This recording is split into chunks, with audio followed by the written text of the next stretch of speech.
Hello， 大家好，我係 Candy 啊，歡迎大家收睇我哋嘅 YouTube channel 啦。咁今期咧就帶大家嚟到咗江門嘅鳳崗區啦。咁我哋咧會睇翻一個樓盤叫做綠城朝聞東方啊。咁其實之前咧都有同大家去 upgrade 過呢個樓盤嘅。咁嗱，我身後一個超靚嘅江面啦，無遮擋嘅江景，再加埋嘅情況之下，下面一條超靚嘅綠道啊。重點係咧，仲有一個 L 字形嘅特色露台啊。咁同埋開發商咧，為咗迎接5·1個活動咧，今次咧係精選咗幾套特價單位啊，10999送埋車位券，再加物業管理費。事不宜遲，馬上跟我睇一睇。咁咧，我哋睇翻第一間戶型咧，咁呢一間屬於獨梯獨戶㗎。咁一出 lift 嘅話咧，首先未入屋企咧，呢度會有一個獨立嘅電梯間啦，係俾翻呢一戶獨立使用翻嘅。後期就可以喺出面咧放翻一啲鞋櫃啦，或者雜物櫃都 OK 嘅。咁然之後咧，我哋再過翻嚟呢一邊嘅一個位置嘅情況之下咧，仲未入到你屋企㗎。咁呢一個咧都係屬於贈送嘅一個獨立嘅一個玄關空間位嘅。咁現在見到呢個大門咧，先係真正呢間單位嘅位置啊。咁所以其實出面已經送咗200幾尺㗎啦。咁今日我哋睇嘅呢間單位係169平方嘅4房單位啦。咁咧呢一間單位咧，咁其實大家會見到個裝修比較特別咧，係屬於示範單位啦。咁但係交付嗰陣咧，係屬於一個無坯交付嘅。咁一入到嚟嘅情況之下咧，我哋見到咧轉咗喺我哋右手邊咧，我哋今次嚟睇睇第一間主人房先。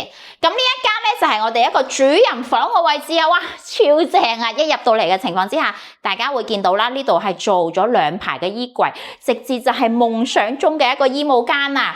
咁然之後咧，呢度咧就係屬於一個咧主人房嘅洗手間位置啦。咁咧就可以放個浴缸啦。咁呢度就做個淋浴區啦。呢度就再次啦，真正嘅乾濕分離啊！咁169方咧個主人房大到咧係可以做衣帽間之餘，仲可以做埋浴缸嘅。咁我哋再過到嚟呢邊嘅情況之下嘅話咧，大家會見到啦，嚟到我哋呢個主人房嘅休息區咧，放咗張1.8乘2米嘅床，再放埋2個誇張嘅床頭櫃，再放埋一個咁厚嘅一個飾物櫃。呢度仲係非常之多嘅一個空間啊！咁而且呢度贈送咗一個飄台嘅位置咧，喺呢度咧可以望到出面一個超靚嘅一個景觀啦。咁目前我哋係5樓嘅一個高度，但係已經可以望到江景再加公園景啦，非常之舒服呢個景觀。咁我哋睇完咗主人房之後咧，我哋行翻出嚟呢個位置咧。咁呢度會係第2間房嘅位置啦。咁呢一間咧，目前大家會見到設計咗係做兒童房嘅。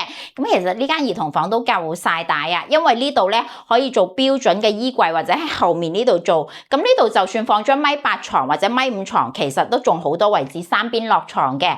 咁同樣嘅情況之下咧，咁呢間兒童房同主人房係同一景觀，都會望翻出面個江景同埋一個下面嘅綠化公園景嘅。咁而且咧，咁其實綠城望出嚟呢個江面真係非常之闊嘅，咁睇落去就好似幅畫咁。咁我哋再出到嚟啦，呢一個咧就係餐廳再加客廳再加廚房個位置。哇！呢個169方真係好正。點解咧？因為我哋一入到嚟會見到咧，我哋係會俾出面呢個 L 字形嘅露台咧吸引咗我哋嘅目光啊！咁嗱，呢度行翻出去嘅情況之下咧，就係一個超大嘅跑步式嘅 L 字形露台啊，而且咧仲可以望到前面一個非常之靚嘅一個景觀啊！佢呢個江景係非常之闊嘅，遠到咧其實可以望埋中山古鎮嗰邊嘅位置啊！其實嗰度有棟超高嘅大樓就係中山古鎮位嚟嘅。咁我哋右邊咧就會望翻自己下面一個綠化嘅園林景啦，再加埋一個別墅嘅景觀啦。重點係呢個 L 字形嘅露台嘅情況之下咧，平時喺度做 gym 啦，放部跑步機啦，或者係放埋呢啲健身器材啦，再喺呢度嘆翻杯咖啡，晚黑嘆翻杯紅酒咧，非常之靚啊！咁我哋後面咧就係屬於呢個2期嘅一個板塊啦，就係有6米空中露台嘅一個4.0啦。咁所以其實前面咧都會屬於成個樓盤嘅一個內園嘅設計㗎。咁所以其實嚟講嘅情況之下，除咗可以望江景，仲可以望埋內園景，右邊仲可以望埋別墅景觀，3重景觀嘅一個享受。咁入翻嚟嘅話咧，我哋就係一個超闊嘅一個客廳嘅一個設計啦。咁其實咧，大家會見到 L 字形露台咧，可能會比較擔心個電視機放邊啦。咁現在我哋見到咧，係非常之多人咧會做呢啲咁樣嘅投屏電視嘅，係啦。你睇嗰陣咧，你先撳掣投落嚟，唔睇咧，咁你就升翻上去，可以望到前面一個咁靚嘅江景啦。咁呢邊咧就係一個餐廳嘅位置啦，咁係喺餐廳食住飯都可以望到出面嘅一個江景位啊。咁嗱呢度咧就係廚房嘅位置啦。咁目前咧係做咗開放式廚房嘅，咁因為係清水樓交付，所以大家咧係可以按照自己中意嘅風格去裝修翻。重點係咧喺廚房呢度洗緊菜、洗緊水果，你都會見到一個咁靚嘅江景啊。咁所以其實呢一間169平方咧，真係可以每個角度位、每個位置都望到出面一條咁靚嘅江嘅。咁嗱，我哋啱先就睇過兩間房啦，睇咗廳啦，現在我哋再過嚟睇埋另外兩間房嘅一個空間啦。呢度咧就係第三間房嘅一個佈局啦。咁第三間房依然咧就做咗一個兒童房嘅設計啦。呢度贈送咗飄窗啦。咁其實咧，因為房間嘅面積夠大啊，所以就算咧將個床咧放嚟中間咧做三邊落床咧，都完全冇問題嘅，係夠位去做翻衣櫃同埋一個書櫃嘅位置嘅。咁呢度就係第三間房啦。咁第四間房咧，嗱呢一間咧都係有呢個套間嘅一個設計啦。咁呢間房都係有洗手間嘅。咁呢一間咧就比較啱咧，佢如果同啲長輩住嘅情況之下咧，就將呢個套間咧就係俾長輩住咧，咁樣咧就變咗大家係唔使爭呢個洗手間啦。咁嚟到休息區個位置咧，咁我哋放咗張米半嘅床咧，我哋見到仲係可以有三邊落床嘅。咁其實衣櫃嘅位置咧，大家可以喺呢邊做翻一排嘅衣櫃，一直係做到個門口嘅位置係夠晒闊落嘅。咁第一間單位嘅情況之下咧，大家會見到啦，呢個169方啦，除咗入面個廳夠大之外咧，其實最吸引就係呢個 L 字形嘅露台，再加前面咧係一個永久景觀，係唔會有遮擋嘅，因為出面嗰條綠道咧係屬於江門市政府嘅一個道路工程嚟嘅，所以大家會見到咧，平時會有人喺嗰邊跑步啦，又或者會有人喺嗰邊露營啦，所以前面嘅樹木咧係唔會去起任何嘅建築嘅。咁我哋再出面就係一個咁闊嘅一個江景嘅一個位置，非常之靚啦。咁呢個169方嘅話咧，目前佢清水樓交付嘅均價咧就係12000到13000啦，主要睇翻樓層啦。咁因為越高個樓層嘅情況之下，攞個景觀面就會越靚仔啲。咁呢個單位嘅 total 嘅總價咧就係202萬起。咁咧越高嘅樓層咧個總價就會相對貴啲啦。咁呢個單位咧可以話咧個景觀真係好靚，同埋企出嚟陽台咧好舒服啊，因為同埋仲係藍天白雲啦。咁港澳人士最低咧都係可以做1.5成嘅首期，8.5成嘅一個銀行上會啦。咁當然啦，如果有朋友仔中意呢間169，但係咧會覺得個單價超咗少少預算咧，咁其實呢一隻戶型咧目前咧喺2排，即係話都望到江景，但係冇咁闊嘅。同樣呢隻169個戶型咧，今次嘅5·1活動咧，開發商咧會推出咗幾套精選嘅單位，咁其中有一套169方嘅話咧，喺2排嘅位置咧，亦都係做緊10999嘅一個特價，咁同埋嚟講嘅情況之下咧，就係贈送車位券，同埋送埋一個物業管理費啊！咁我覺得其實2排嗰間169方目前嘅價錢咧都係非常之優惠嘅。咁如果想睇2排嗰間169嘅話咧，就可以 WhatsApp 翻我哋或者 WeChat 翻我哋 send 翻一個清水樓交付嘅視頻同埋實地去俾大家睇翻，因為呢個樓盤現在一期已經係完全現樓交付啦。咁另外咧，呢個樓盤除咗呢個大戶型之外咧，仲會有一啲係126同埋143戶型，都係頭排望江嘅。事不宜遲，過去睇埋。咁咧，現在我哋再嚟睇翻第二間單位啦。咁呢間單位咧就係126平方嘅。咁首先嘅話咧，咁其實一出 lift 嘅話咧，呢度咧都會有個公共位置去用翻啦。咁呢度其實呢個位置咧都有係接近50尺嘅啦。咁呢度係屬於獨梯獨戶嘅一個戶型啦。咁呢邊個門咧就係屬於一個交付標準嚟嘅。咁入到嚟嘅情況之下咧，大家會見到啦。咁呢間單位目前開發商裝修得咧就非常之豪華啦。咁但係呢個係示範單位，交樓咧係屬於一個無坯交付嘅。咁入到嚟呢度咧有個玄關位置之後咧，呢度咧會進行有第一間房啦。咁呢間房嘅話咧，大家會見到哇，出面一個景觀非常之靚仔啊！而且咧，因為現在我哋只不過係一個5樓嘅一個低樓層，咁我哋咧都可以望到呢間房，望住個江景同埋樓下嘅一啲綠化嘅一個樹景啦，就非常之靚嘅。咁同埋喺呢間房嘅空間嚟講嘅情況之下咧，其實都算非常之大嘅，因為到時我哋呢度做翻衣櫃咧，仲可以三邊落床啦。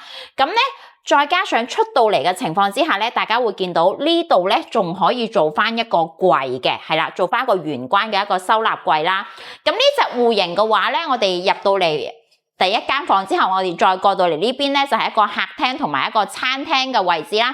咁呢種戶型嘅話咧，相比於我哋平時睇嘅話咧，其實佢就會少咗啲好長走廊嘅感覺啦。咁所以入到嚟嘅情況之下咧，餐客廳一睇咧，再加出面咧有個咁靚嘅一個超長陽台，咁靚嘅一個景觀咧，咁所以呢個單位嚟講嘅話咧，睇落去咧個視覺效果咧就非常之顯大啦。咁同埋大家會見到啦，咁出到嚟我哋呢個陽台嘅位置嘅話咧，咁今日天氣非常之好啦，同埋個光面係非常之闊啦，咁所以好似幅畫咁啊，靚到。咁同埋咧，嗱，我哋呢度咧，因為係屬於一個頭排嘅景觀嘅，咁大家睇到啦，咁其實我哋右手邊係屬於自己一個樓盤，呢個6成嘅一個別墅區啦，咁所以左邊咧就可以望江景同園景，右邊咧又可以望翻個別墅啦。重點係現在我哋只不過係一個低樓層嘅啫，咁呢個單位咧，佢越高嘅話咧，個樓層就會越比較靚仔啲啦，係啦。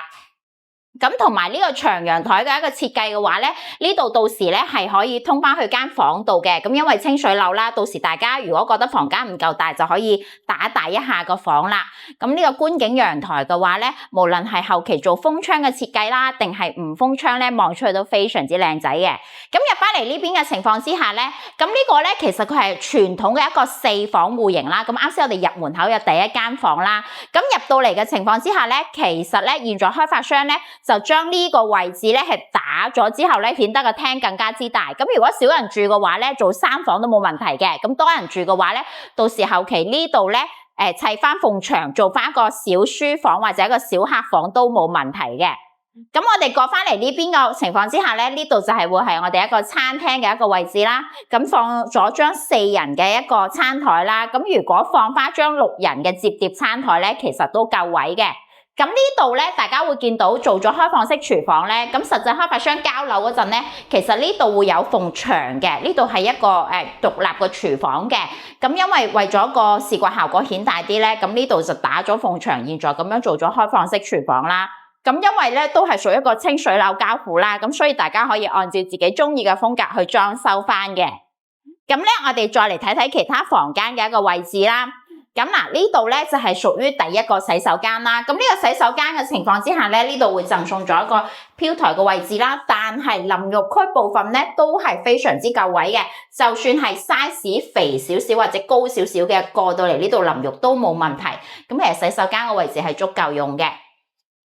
咁我哋再嚟睇翻呢度第2間房嘅位置啦。咁第2間房咧，現在 design 咗咧就係一個兒童房嘅位置啦。咁實際呢間房其實係屬於一個開發商贈送一半嘅面積，係啦。咁呢度其實係屬於送嘅。咁當然啦，如果兒童房呢邊就算放張1.5米嘅床，呢度再做翻排衣櫃，呢度再放張小書台咧，咁其實都係非常之夠位嘅。咁同埋咧，本身呢個樓盤咧，其實個樓底咧會比其他樓盤會高少少嘅。咁因為其實呢邊未裝修咧，佢個樓底都有接近3米啊。咁所以我哋睇落去成個空間比較闊落啲。咁最後呢間咧就係主人房個位置啦。咁主人房就帶一個洗手間嘅位置嘅。咁洗手間呢邊嘅情況之下嘅話咧，大家會見到啦。咁其實咧就會比第一個洗手間會大少少。呢個主人房嘅洗手間。咁過到嚟主人房呢邊休息區咧，會見到其實休息區嘅位置都非常顯大，因為呢度咧係做咗個深嘅衣櫃嘅。咁呢種其實係標準尺寸嘅衣櫃位嚟嘅。咁呢度放咗衣櫃，呢度再放咗張1.8乘2米嘅大床，仲可以3邊落床之餘咧，呢度其實後面仲做咗一排呢個飾物櫃啦。咁再加上咁，其實呢度贈送嘅一個飄台位置咧，可以利用埋咧去做翻呢啲咁樣嘅收納櫃咧，其實都非常之實用嘅。咁咧，而且我哋見到其實呢一隻戶型咧，佢係純朝南嘅一個戶型嘅，因為無論從陽台定係我哋入門嘅第一間房啦，再加埋我哋主人房望嘅景觀都係一模一樣啊！可以望到出面呢個超靚嘅一個江景啊！咁目前咧，因為迎接咗呢個5·1勞動節嘅到來啦，咁所以開發商咧就提前係做咗一個 promo 啦。咁目前呢個3座嘅一個126平方咧，呢隻望江景嘅單位咧，咁因為仲有部分樓層可以揀嘅，開發商咧係精選咗5套出嚟咧，係做咗呢個10999嘅一個特價，咁 total 嘅總價咧就係138萬啦，咁而且咧仲可以送埋一個車位券同埋物業管理費添啊！咁其實呢個單位嚟講個情況之下咧，雖然就要自己裝修，但係呢個江景真係好靚，而且佢個江景咧非常之闊落啊！就算現在喺我哋5樓一個低樓層望出去咧，個視覺效果都非常之舒適嘅。咁今日咧我哋就參觀咗2間單位啦，一間咧就係169平方個 L 字型嘅大露台啦，非常之正啊！嗰個大露台可以跑步添啊！咁仲有就係呢間咧126平方啦，做3房有得，做4房嘅戶型，都係頭排望翻個江景嘅位置嘅。咁另外咧，現在呢個樓盤咧仲有係143平方嘅一個戶型嘅。咁由於143平方咧，咁因為開發商咧就維修緊示範單位，咁所以今日咧就未睇到嗰間單位啦。咁但係如果係對143平方有興趣嘅朋友仔，就可以 WhatsApp 翻我哋或者 WeChat 翻我哋send 翻啲視頻俾大家睇翻啦。咁另外我哋其實現在睇緊嘅係1期嘅現樓啦。咁現在呢度都係即買即交樓啦，同埋我哋見到樓上其實好多業主喺度裝修緊，準備入住噶啦。咁另外呢邊嘅2期咧就係賣緊現在最新嘅一個4.0嘅大平層嘅戶型啦，即係會贈送6米嘅一個挑高露台嘅。咁而喺面積段方面嘅話咧，主要都係以143方同埋191方啦，仲有315方嘅大平層為主嘅。咁嗰邊咧，因為個戶型大咗啦，咁所以相對嚟講嘅情況之下咧，個均價咧就會高咗啦。咁嗰邊目前嘅均價咧，2期咧無坯嘅均價係做緊13,000到18,000蚊嘅，主要就係睇翻戶型啦。咁如果對一啲大平層2期嘅大平層有興趣嘅朋友仔，都可以 WhatsApp 或者 WeChat 翻我哋，咁可以 send 翻一啲更詳細嘅資料俾大家睇翻。咁如果有想了解邊個樓盤嘅話，都可以喺我哋評論區留言㗎。我哋下期節目再見，拜拜。好。